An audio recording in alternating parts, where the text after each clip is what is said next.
నమస్కారం. ఈరోజు మనం తెలుగు భాషా చరిత్రలోకి వెళ్దాం. అందులోనూ ఆ, ఒక అసాధారణ వ్యక్తి జీవితం గురించి లోతుగా మాట్లాడుకుందాం. నమస్కారం. ఎవరి గురించంటారు? ఆయనే చార్లెస్ విలిప్ బ్రౌన్. మన సిపి బ్రౌన్ అంటే పాలకుడిగా వచ్చి భాషా సేవకుడిగా మారిన వ్యక్తి. తెలుగుకు కొత్త ఊపిరి ఊదినవారు. అవును, సిపి బ్రౌన్ 19వ శతాబ్దంలో ఒక విదేశీయుడు, ఆంగ్లేయుడు మన భాషకు అంత సేవ చేయడం నిజంగా విశేషం. కదా అసలు ఆయన ఎలా తెలుగు పునరుజ్జీవన పితామహుడయ్యారు? ఈ విషయంపైనే ఈరోజు మన పరిశీలన. తప్పకుండా. ఆయన ప్రస్థానం చాలా హ్మ్, విలక్షణమైనది. అంటే ఈస్టిండియా కంపెనీ అధికారిగా మొదలుపెట్టి తెలుగు భాషా సంరక్షకుడిగా, ఉద్ధారకుడిగా మారడం అదొక పెద్ద కథ. అవును. మనం దీనికోసం చార్లెస్ ఫిలిప్ బ్రౌన్ తెలుగు పునరుజ్జీవన పితామహుడు అన్న శీర్షికలోడి అంశాల ఆధారంగా మాట్లాడుకుందాం. మంచిది. ముఖ్యంగా ఒక 3 ప్రశ్నల చుట్టూ తిరుగుదాం. 1. అసలు బ్రౌన్ ఈ బృహత్ కార్యాన్ని ఎందుకు చేపట్టారు? ఆయన మోటివేషన్ ఏంటి? ఆహా. 2. ఇంత పెద్ద పనిని ఆయన ఎలా సాధించగలిగారు? ఆయన పద్ధతులేంటి? సరే. ఇక 3. ఆయన చేసిన కృషి ఫలితంగా తెలుగు భాషకు, సాహిత్యానికి శాశ్వతంగా అందిన కానుకలేమిటి? అంటే వాట్? బావుండి. వై, హౌ, వాట్ ఈ 3 కోణాల్లో చూద్దాం. దానికి మొదటగా బ్రౌన్ మాటల్లోనే ఒక చిత్రం కనిపిస్తుంది కదా, ఆ మినుకు మినుకు మంటున్న వీపం గురించి. అవును, అది చాలా కీలకమైన వ్యాఖ్య. ఆయన కాలంలో తెలుగు సాహిత్యం పరిస్థితిని అది సూచిస్తోంది. మినుకు మినుకుమంటున్న దీపంలా ఉంది, దానికి నేను జీవం పోశాము అని ఆయనే రాసుకున్నారు. అంతేకాదు, ఒక భాష యొక్క సాహిత్యాన్ని పునరుద్ధరించడమనేది ఒక విదేశీయుడైన ఒక్క మనిషికి చాలా కష్టమైన పని అని కూడా అన్నారట. నిజమే. అంటే ఆయన ఎదుర్కొన్న సవాలు ఎంత పెద్దదో ఆ మాటల్లోనే తెలుస్తోంది. అసలు ఆ దీపం అంతగా మినుకుమునుకునే పరిస్థితి ఎందుకొచ్చింది? అంటే ఆయన ఈ పని చేపట్టడానికి కారణాలేంటి? ప్రేరణ ఎక్కడ మొదలైంది? అదే ఆ వై అన్నమాట. దానికి అంత మంచి రోజులు కావు. ఎందుకని? ప్రధానంగా తెలుగును బాగా పోషించిన విజయనగర సామ్రాజ్యం పతనమైపోయింది కదా, ఆ తర్వాత భాషకు ఆ స్థాయిలో రాజాదరణ కరువైంది. అంటే పోషణ తగ్గిపోయిందన్నమాట. అవును. దాంతో గొప్ప కావ్యాలు రాసే కవుల సంఖ్య తగ్గింది, ప్రజల్లో కూడా అక్షరాస్యత శాతం తక్కువగా ఉండేది. దాంతో సాహిత్యం ఒక రకంగా చెప్పాలంటే ఒక నిద్రాణ స్థితికి, అంటే ఒక డార్మెంట్ స్టేజ్కి వెళ్ళిపోయింది. దాదాపు మరుగున పడిపోయే దశకొచ్చిందా? కొంతవరకు అలాగే చెప్పొచ్చు. మరి దీన్ని బ్రౌన్ ఎలా చూశారు? అంటే కేవలం ఒక అధికారిగా, బయటి వ్యక్తిగానేనా? లేదు, కేవలం అధికారిగా కాదు, ఆయన మాటల్లోనే ఆవేదన తెలుస్తోంది. తెలుగు సాహిత్యం చనిపోతోంది, దీపం గిన్నెలో మినుకుమినుకుమంటోంది అని ఆయనన్నారు. ఓ 1825లో నేను తెలుగు సాహిత్యం చనిపోయిందని కనుగొన్నాను, 30 ఏళ్లలో నేను దానికి జీవం పోశాను అని కూడా రాసుకున్నారు. ఇది లెక్కలు చెప్పే అధికారి మాట కాదు. కాదు గదా. ఇది ఒక ఇండాలజిస్ట్, అంటే భారతీయ సంస్కృతి, భాషల అధ్యయనం చేసే వ్యక్తి పడే ఆవేదన. ఒక గొప్ప సంస్కృతి తన కళ్ల ముందే నశించిపోవటం చూసి తట్టుకోలేని తపనది. అర్థమైందే. అంటే భాష మీద ప్రేమ, ఆవేదన ఒక కారణం. మరి పరిపాలనా అవసరాలు కూడా ఏమైనా ఉన్నాయా? ఉద్యోగరీత్యా? ఆ, ఉన్నాయి. 2 ఉన్నాయి. ఆయన 1817లో మద్రాసు వచ్చారు కదా. అవును. అప్పుడు 1820లో గవర్నర్ సర్ థామస్ మన్రో ఒక ఆదేశం ఇచ్చారు. కంపెనీ అధికారులు పరిపాలన బాగా చేయాలంటే స్థానిక ప్రజలతో నేరుగా మాట్లాడాలి, కాబట్టి స్థానిక భాషలు నేర్చుకోవడం తప్పనిసరి అని. అదొక ముఖ్యమైన పాయింట్. అవును. అది బ్రౌన్ తెలుగు నేర్చుకోవడానికి మొదటి ట్రిగర్. వేలగపూడి కోదండరామ పంతులుగారి దగ్గర శిష్యురికం కూడా చేశారు. అంటే మొదట్లో ఇది జాబ్ రిక్వైర్మెంట్. మరిది వ్యక్తిగత ఆసక్తిగా, జీవిత లక్ష్యంగా ఎలా మారింది? అక్కడే అసలు కథ మొదలవుతుంది కదా. సరిగ్గా. ఆ మార్పు ప్రధానంగా కడపలో జరిగింది. 1820లో బ్రౌన్ కడపకు అసిస్టెంట్ కలెక్టర్గా వెళ్లారు. అక్కడేం జరిగింది? అక్కడ కలెక్టర్గా జాన్ హన్బరీ అనే ఇంకో ఆంగ్లేయుడు ఉండేవారు. ఆయన చాలా అనర్గళంగా, అచ్చం స్థానిక పండితుడిలా తెలుగు మాట్లాడేవారట. ఓ అది చూసి బ్రౌన్ చాలా ఇన్స్పైర్ అయ్యారు. అప్పట్నుంచి కేవలం పరీక్షల కోసం కాకుండా తెలుగులో నిజంగా పట్టు సాధించాలి, దానిలో మెరుగ్గా ఉండాలనే సంకల్పంతో చాలా లోతుగా అధ్యయనం చేయడం మొదలుపెట్టారు. దీనికి ఆయన నేపథ్యం కూడా దోహదపడిందేమో. తండ్రి కూడా పండితుడని అంటారు కదా. ఖచ్చితంగా. వాళ్ల నాన్నగారు డేవిడ్ బ్రౌన్ సంస్కృతంలో మంచి పండితుడు.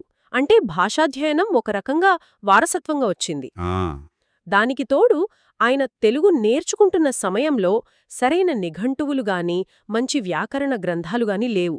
ఆ లోటు ఆయనకు బాగా తెలిసింది. అంటే వనరుల కొరత కూడా ఆయన్ని ప్రేరేపించింది. అవును, ఇవన్నీ కలిపి ఉద్యోగ అవసరాన్ని దాటిపోయి తెలుగు భాషా సంపదను కాపాడాలి, దాన్ని పునరుద్ధరించాలి అనే ఒక బలమైన వ్యక్తిగత తపనగా మారింది. అది ఆయన లైఫ్ మిషన్ అయింది. ఓకే, కారణాలు స్పష్టమయ్యాయి. ఆ వై వెనుక ఉన్న బలమైన చోదకాలు తెలిసాయి. మరి ఈ మహాయజ్ఞాన్ని ఆయన ఎలా ఆచరణలో పెట్టారు? అదే హౌ. ఆయన పద్ధతులేమిటి? ఒక్కరే చేశారా? లేదు, ఒక్కరే కాదు. కాని ఆయన కేంద్రంగా ఒక వ్యవస్థను నిర్మించారు. కడపలో అప్పట్లోనే 3000 వరహాలు ఖర్చుపెట్టి, అంటే సుమారు 12,000 రూపాయలు. అప్పట్లో అది చాలా పెద్ద మొత్తం. అవును, ఆ డబ్బుతో 15 ఎకరాల పెద్ద తోట ఉన్న ఒక బంగ్లాను కొన్నారు. దాన్ని పూర్తిగా తెలుగు సాహిత్య పరిశోధనకే కేటాయించారు. అంకితం చేశారన్నమాట. అవును, ఆ బంగ్లా ఎప్పుడూ పండితులు, కాపీరైటర్స్తో సందడిగా ఉండేదట. అందుకే అక్కడి ప్రజలు దాన్ని గౌరవంగా బ్రౌన్ కాలేజ్ అని పిలిచేవారట. అదా సంగతి. ఒక అనధికారిక యూనివర్సిటీ లాంటిదన్నమాట. మరి ఈ కాలేజ్ నిర్వహణకు, అక్కడ పనిచేసే పండితుల బృందానికి అయ్యే ఖర్చులు ఎలా భరించారు? కంపెనీ ఏమైనా ఇచ్చిందా? ఇక్కడే బ్రౌన్ గొప్పతనం, ఆయన త్యాగం మనల్ని ఆశ్చర్యపరుస్తాయి. ఆయన దాదాపు 20 మంది పండితుల బృందాన్ని ఏర్పాటుచేసుకున్నారు. 20 మందా? ఇతర అన్నీ కూడా బ్రౌన్ పూర్తిగా తన సొంత వనరుల నుండి సొంత డబ్బు ఖర్చుపెట్టి భరించారు. అవసరమైతే అప్పులు కూడా తీసుకున్నారట. నమ్మశక్యంగా లేదు. సొంత డబ్బుతోనా? ఎంత జీతం వచ్చేది ఆయనకు అప్పట్లో? ఆయన నెల జీతం సుమారు 500 రూపాయలనంటారు. 500? అలాంటిది ఒక్క ఆంధ్ర మహాభారతం శుద్ధప్రతి సిద్ధం చెయ్యడానికే ఆయన 2714 రూపాయలు ఖర్చుపెట్టారంటే ఊహించుకోండి. అమ్మో! అంటే జీతానికి దాదాపు 5-6 రెట్లు ఎక్కువ. ఇది కేవలం ఉద్యోగంలా చేయలేదు. అదొక ప్యాషన్, ఒక యజ్ఞంలా చేశారు. ఖచ్చితంగా. అంకిత భావమంటే అదేనేమో. నిజంగా అసాధారణం. సరే, ఈ బృందం తాళపత్ర గ్రంథాలను సేకరించారని చెప్పారు. అవి ఎలా ఉండేవి? అంటే కండిషన్ ఎలా ఉండేది? సులభంగా దొరికాయా? అస్సలు సులభం కాదు. తెలుగు ప్రాంతాల్లో చాలా మూలమూలలకు వెళ్లి సేకరించాల్సి వచ్చింది. చాలా వరకు హ్మ్. బాగా పాడైపోయి శిథిలావస్థలో ఉండేవి. అంటే అంటే పెళుసుబారిపోవడం, కొన్ని చిరిగిపోవటం, పురుగులు తినేయడం, కొన్నింటిమీద అక్షరాలు చెక్కి ఉన్నా వాటికి సిరా పుయ్యకపోవడం వల్ల కనిపించకపోవడం, ఇలా రకరకాల సమస్యలు. వాటిని జాగ్రత్తగా కాపాడి చదవడమే ఒక పెద్ద సవాలు. చదవడమే సవాలు అంటే, మరి వాటిని శుద్ధి చేయడం, అంటే ఎడిట్ చేయడం ఇంకా పెద్ద పనై ఉంటుంది. దాన్నెలా చేశారు? అప్పటి పండితుల పద్ధతినే వాడారా, లేకేమైనా కొత్త పద్ధతిని అనుసరించారా? ఇక్కడే బ్రౌన్ ప్రత్యేకత. ఆయన ఆధునిక దృక్పథం మనకు కనిపిస్తుంది. ఆయన సేకరించిన తాళపత్రాల్లో చాలా తప్పులుండేవని గమనించారు. అక్షరదోషాలు, ఛందస్సు సరిగ్గా లేకపోవడం, ప్రాస యతి కుదరకపోవడం. ఓ, ఆయనే రాసుకున్నారు. అవినీతి వర్ణించలేని విధంగా ఉందని. అంటే అంత దారుణంగా ఉండేవన్నమాట. అంతేకాదు, అసలు మూలంలో లేనిమి కూడా వ్రాతగాళ్లు తమకు తోచింది రాసేయడం, మార్చేయడం చేసేవారని కూడా గుర్తించారు. అంటే కాపీ చేసేవాళ్లే మార్చేసేదారా? అవును. ఇక పండితులు కూడా ఆ తప్పుల్ని సరిదిద్దటానికి ఒక శాస్త్రీయమైన పద్ధతి లేకుండా కేవలం ఊహించి సరిదిద్దుకుంటూ పోతున్నారని ఆయన గ్రహించారు. అంటే ఒక స్టాండర్డ్ ప్రొసీజర్ లేదనమాట. అంతా ఊహ మీదే నడిచేదా? మరి బ్రౌన్ ఏం చేశారు? పరిష్కారమేంటి? అదేనా బ్రౌనియన్ మెథడ్ అంటే? అవును, దాన్ని బ్రౌనియన్ మెథడ్ అని పిలవచ్చు. ఆయనేం చేశారంటే, మన దేశీయ పండితుల లోతైన భాషా జ్ఞానాన్ని, సంప్రదాయాన్ని పాశ్చాత్య దేశాల్లో అప్పటికే అభివృద్ధి చెందిన టెక్స్చువల్ క్రిటిసిజం పద్ధతులతో కలిపారు. టెక్స్చువల్ క్రిటిసిజం అదెలాంటిది? అంటే పాశ్చాత్య పండితులు లాంబోయినస్, ఇరాస్మస్ పేర్లు కూడా వింటాం కదా దీనికి సంబంధించి? అవును. టెక్స్చువల్ క్రిటిసిజం అంటే సింపుల్గా చెప్పాలంటే, ఒక పుస్తకం ఒరిజినల్ కాపీ లేనప్పుడు మనకు దొరికిన వేర్వేరు కాపీలన్నిటినీ పోల్చిచూసి వాటిల్లో ఉన్న తేడాలను, తప్పులను విశ్లేషించి అసలు రచయిత ఏది రాసి ఉంటాడు అని శాస్త్రీయంగా, తార్కికంగా నిర్ధారించే పద్ధతి. ఓ, అర్థమైంది. పురాతన గ్రీకు, లాటిన్ గ్రంథాలను పునరుద్ధరించడానికి పాశ్చాత్య పండితులు ఇలాంటి పద్ధతులనే వాడారు. బ్రౌన్ ఆ పద్ధతులలోని శాస్త్రీయతను, సిస్టమాటిక్ అనాలిసిస్ను తీసుకుని మన తెలుగు తాళపత్ర గ్రంథాల శుద్ధికి అన్వయించారు. ఇది నిజంగా ఒక వినూత్నమైన కలయిక. అంటే మన సాంప్రదాయ జ్ఞానానికి, బయటి విశ్లేషణ పద్ధతికి ఒక రకంగా పిల్లి చేశారన్నమాట. చాలా శక్తివంతమైన ఆలోచన. మరి ఈ పద్ధతిని అమలు చేయడంలో ఏదైనా ఒక అంశం కీలకంగా ఉపయోగపడిందా? పడింది. అదే ఛందస్సు. ఛందస్సా? అవును. నిజానికి మొదట్లో బ్రౌన్కు ఛందస్సు నేర్చుకోవడం మీద అంత ఆసక్తి లేదట, కాని చాలా త్వరగా దాని ప్రాధాన్యాన్ని గుర్తించారు. ఎందుకని? ఎందుకంటే మన పాత తెలుగు పుస్తకాలు చూడండి, కావ్యాలు, వ్యాకరణాలు, చివరికి కొన్ని నిఘంటువులు కూడా అన్నీ పద్యాల్లోనే ఉన్నాయి కదా. నిజమే.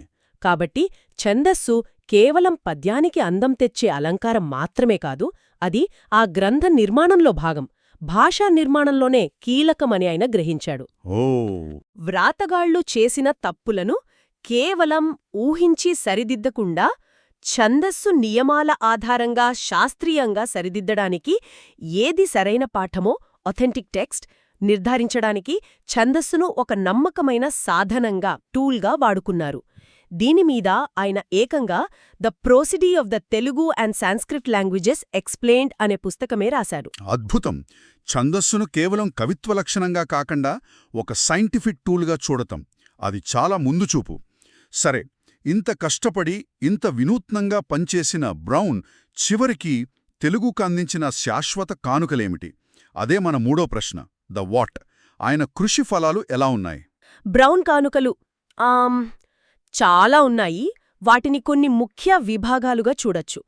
అన్నిటికన్నా ముఖ్యమైనది, ఆయనకు ఎక్కువ పేరు తెచ్చింది ఆధునిక నిఘంటు నిర్మాణం. డిక్షనరీలు. అవును. బ్రౌన్ నిఘంటువులు ఆయన కీర్తి కిరీటంలో కలికితురాయి లాంటివి. అవి ఈ రోజుకి తెలుగు చదివేవాళ్లకు చాలా ప్రామాణికమైనవి. ఎన్ని రాశారు? వాటి స్పెషాలిటీ ఏంటి? దీని ప్రత్యేకత ఏంటంటే, కేవలం పదానికి అర్థం చెప్పి వదిలేయకుండా ఆ పదం వాడకం ఎలా ఉండేదో చూపించటానికి పాత కావ్యాల నుంచి ఉదాహరణలు, సిటేషన్స్ ఇచ్చారు. అది అప్పట్లో చాలా కొత్త పద్ధతి. అవునా? రెండోది ఆంగ్ల తెలుగు నిఘంటువు. ఇది 1853లో వచ్చింది. దాదాపు 1400 పేజీలు, చాలా పెద్ద గ్రంథం. ఇక మూడోది ఆ మిశ్రమ నిఘంటువు గురించి చెప్పండి. అదేదో చాలా విప్లవాత్మకం అంటారు కదా. అవును, అది నిజంగా విప్లవాత్మకమైనదే. అదే మిశ్రమ తెలుగు నిఘంటువు. దీన్ని జిల్లా నిఘంటువు అని కూడా అంటారు. ఎందుకని? ఎందుకంటే ఇందులో అప్పటివరకు పండితులు పెద్దగా పట్టించుకొని నిరాధరణకు గురి అయినా వ్యావహారిక భాష, అంటే మనం రోజు మాట్లాడుకునే భాషలోని పదాలను చేర్చారు. ఓ, స్పోకెన్ లాంగ్వేజ్ పదల్లా? అవును.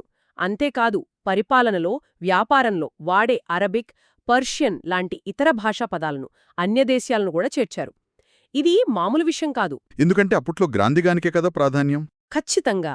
గ్రాంధిక భాషత్లే పెద్దపీట వేసే కాలంలో ఇలా మాట్లాడే భాషకు, ఇతర భాషా పదాలకు నిఘంటువులో చోటు కల్పించడం ద్వారా బ్రౌన్ భాషను సామాన్య ప్రజలకు దగ్గర చేశారు.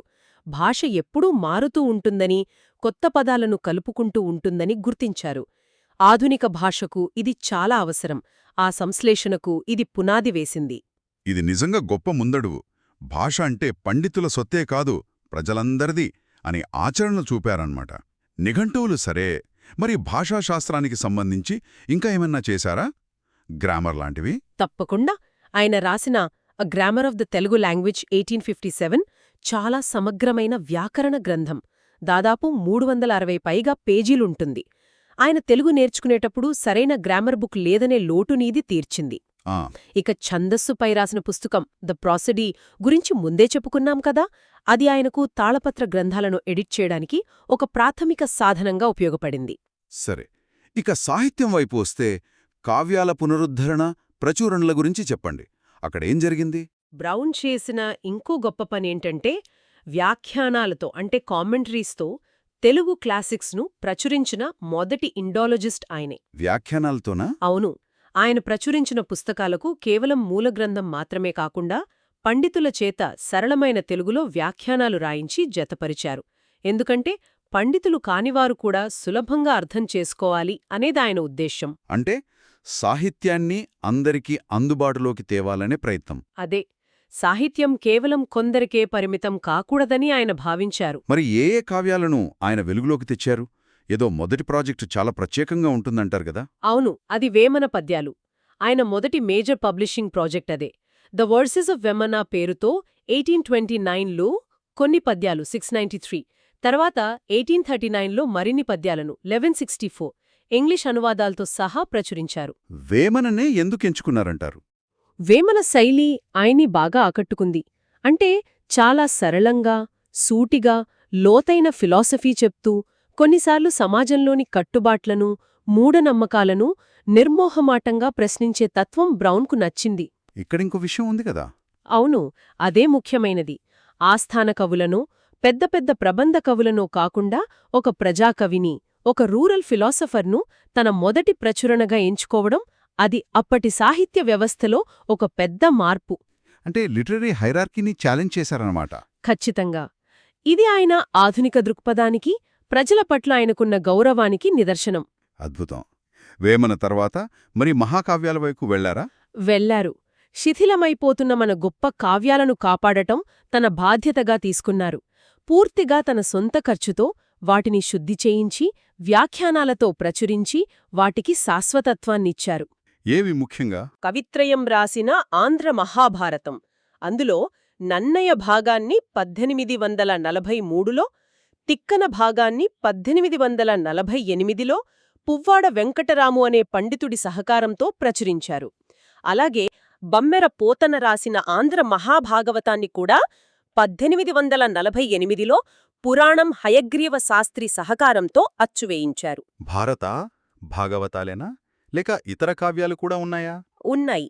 ఈ ఇతిహాసాలతో పాటు వసుచరిత్ర 1844, మనుచరిత్ర 1851 వంటి ప్రబంధ కావ్యాలను, పలనాటి వీరచరిత్ర 1852 లాంటి వీరగాథలను కూడా ఆయన ప్రచురించారు. అంటే తెలుగు సాహిత్యంలోని వైవిధ్యాన్ని కూడా ఆయన గుర్తించి కాపాడే ప్రయత్నం చేశారు. ఆయన సేకరించిన సుమతీ శతకం పద్యాలు కూడా ఆయన మరణానంతరం పబ్లిష్ అయ్యాయి. చాలా విస్తృతమైన కృషి అది. ఇంత అపారమైన సేవ చేసిన బ్రౌన్ వారసత్వం ఎలా కొనసాగింది? అంటే ఆయన ఇండియా వదిలి వెళ్లిపోయిన తర్వాత? వెళ్లిపోయే ముందు కూడా ఆయన చాలా ముందుచూపుతో పనిచేశారు. 1855లో రిటైర్ అయ్యి లండన్కు శాశ్వతంగా తిరిగి వెళ్తూ తాను జీవితాంతం కష్టపడి సేకరించిన, సిద్ధం చేసిన అపారమైన సంపదను భద్రపరిచారు. ఎలా?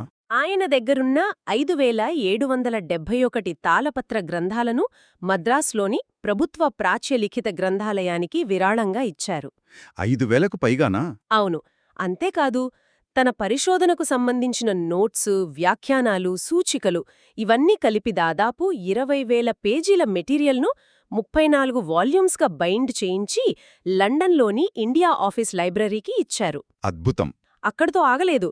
లండన్ యూనివర్సిటీలో తెలుగు ప్రొఫెసర్గా చేరి చనిపోయే వరకు డిసెంబర్ 12, 1884 తెలుగు సేవలోనే గడిపారు. మరి ఆయన కడపలో అంత ఇష్టంగా ఏర్పాటు చేసుకున్న బ్రౌన్ కాలేజ్ ఏమైంది? అది మూతబడిపోయిందా? అక్కడే ఒక ఆసక్తికరమైన కథ ఉంది. బ్రౌన్ వెళ్లిపోయిన చాలా ఏళ్ల తర్వాత అసలు కడపలో ఆయన ఎక్కడ పనిచేశారు, ఆ బంగ్లా ఎక్కడ ఉండేదో కూడా చాలామంది మర్చిపోయారు. ఆనవాళ్లు లేకుండా పోయాయి. అయ్యో. కాని 1970లలో ఆచార్య జిఎన్ రెడ్డి, బంగోరె, బండి గోపాలరెడ్డి లాంటి పట్టుదల ఉన్న పండితులు రంగంలోకి దిగారు. వాళ్లు బ్రౌన్ లండన్కు రాసిన ఉత్తరాలలోని వివరాల ఆధారంగా చాలా కష్టపడి వెతికి కడపలో ఆయన బంగ్లా ఉన్న అసలు ప్లేస్ను గుర్తించారు. అంటే ఆయన రాసిన ఉత్తరాలే ఆయన ఆనవాళ్లను తిరిగి వెలికి తీయడానికి సహాయపడ్డాయన్నమాట. ఎంత అద్భుతం! సరిగ్గా. ఆ తర్వాత జానమద్ది హనుమచ్శాస్త్రిగారు ఒక ఉద్యమంలా నడిపి ప్రభుత్వం, దాతల సహాయంతో ఆ పాత బ్రౌన్ కాలేజ్ శిథిలాల మీద, అదే స్థలంలో ఆధునిక సౌకర్యాలతో సిపి బ్రౌన్ భాషా పరిశోధనా కేంద్రాన్ని మళ్లీ నిర్మించారు. వావ్! ఇది ఒక చారిత్రక చక్రం పూర్తి కావడం లాంటిది. ఆయన వదిలివెళ్లిన అక్షరాలే ఆయన కేంద్రాన్ని పునరుద్ధరించడానికి కారణమయ్యాయి. నిజంగా అంతే. ప్రస్తుతం ఆ కేంద్రం ఎలా పనిచేస్తోంది? బ్రౌన్ ఆశయాలను కొనసాగిస్తోందా? ఖచ్చితంగా. ఇప్పుడు ఆ కేంద్రం యోగి వేమన విశ్వవిద్యాలయం ఆధ్వర్యంలో నడుస్తోంది. పరిశోధకులకు అదొక నిధిలాంటిది. అక్కడ 66,000 పైగా అరుదైన పుస్తకాలు, 200 పైగా తాళపత్ర గ్రంథాలు, వైద్యం, వేదాలు, జ్యోతిష్యం లాంటివి భద్రంగా ఉన్నాయి. చాలా పెద్ద కలెక్షన్. అంతేకాదు, టెక్నాలజీని వాడుకుని సుమారు 300 ప్రాచీన తాళపత్ర గ్రంథాలను డిజిటలైజ్ కూడా చేశారు. అంటే బ్రౌన్ 19వ శతాబ్దంలో మొదలుపెట్టిన సంరక్షణ యజ్ఞానికి ఇది 21వ శతాబ్దపు కొనసాగింపు అన్నమాట. మొత్తంగా చూస్తే సిపి బ్రౌన్ కథ, ఆయన కృషి నిజంగా అసాధారణం. ఒక్కసారి ఆయన చేసిన సేవను సింహావలోకనం చేసుకుంటే ఎలా ఉంటుంది? తప్పకుండా. మనం మొదట అనుకున్న ప్రశ్నల పరంగా చూస్తే క్షీణిస్తున్న భాషా సాహిత్యాన్ని చూసి తట్టుకోలేని ఆవేదన, వ్యక్తిగత అభిరుచి అది వై. అవును. ఒక వ్యవస్థగా బ్రౌన్ కాలేజీను నడపడం, సొంత నిధులు వెచ్చించడం, పాశ్చాత్య పద్ధతులను మన సంప్రదాయ జ్ఞానంతో మేళవించి శాస్త్రీయంగా గ్రంథాలను శుద్ధి చేయడం ఇది హౌ. కరెక్ట్. ఇక ఆధునిక నిఘంటువులు, వ్యాకరణాలు, సామాన్యులకు కూడా అర్థమయ్యేలా వ్యాఖ్యానాలతో కావ్యప్రచురణలు, మాట్లాడే భాషకు గౌరవమివ్వడం ఇవన్నీ వాట్ ఆయన మనకిచ్చిన కానుకలు. బిషప్ కాల్డ్వెల్ ఆయనను రెస్ట్లెస్ పండిట్ అని అన్నారట కదా. ఆ రెస్ట్లెస్ నేచర్ వల్లే ఇంత చేయగలిగారేమో. నిజమే. ఆయన కేవలం పండితుడు కాదు, ఒక విజనరీ, ఒక కార్యశూరుడు. బ్రౌన్ తెలుగు భాషకు ఒక గొప్ప గతముంది, కాని వర్తమానం కొంచెం నిద్రాణంగా ఉంది అని గుర్తించి ఆ రెండిటి మధ్య వారధి కట్టారు. భాషను స్టాండర్డైజ్ చేశారు. అవును. అదే సమయంలో మహాకావ్యాల గొప్పతనాన్ని నిలబెడుతూనే వేమనలాంటి ప్రజాకవుల గొంతును కూడా బలంగా వినిపించారు.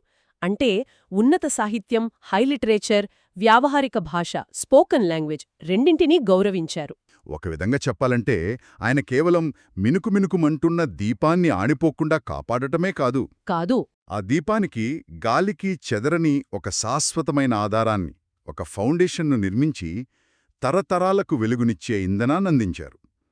ఆయన చేసిన ఈ పని అపారమైన నిష్పత్తిలో ఉందని, అది తెలుగు ప్రజల హృదయాలలో మరియు వారి మాతృభూమిలో ఆయనకు చిరస్థాయిని ఇచ్చిందని చెప్పడం అతిశయోక్తి కాదు. ఈ చర్చను ముగిస్తూ శ్రోతల కోసం ఒక ఆలోచనతో ముగిద్దాం.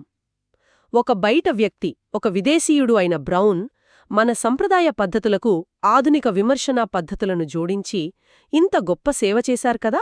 అవును. నేటి ప్రపంచంలో ఇంత వేగంగా అన్నీ మారిపోతున్న ఈ కాలంలో మన భాషలను, సంస్కృతులను కాపాడుకోవడానికి, అభివృద్ధి చేసుకోవడానికి బ్రౌన్ పద్ధతి మనకు ఎలాంటి పాఠాలనందిస్తుంది? మంచి ప్రశ్న. ముఖ్యంగా సంప్రదాయాన్ని గౌరవిస్తూనే ఆధునికతను ఎలా స్వీకరించాలి అనే విషయంలో ఆయన విధానం నుంచి మనమేం నేర్చుకోవచ్చు? ఒకవేళ బ్రౌన్ లాంటి వ్యక్తి ఆ రోజుల్లో జోక్యం చేసుకోకపోయి ఉంటే ఈరోజు తెలుగు భాష, సాహిత్యాల పరిస్థితి ఎలా ఉండేదో ఒక్కసారి ఊహించుకుంటే ఆలోచించాల్సిన విషయమే కదా.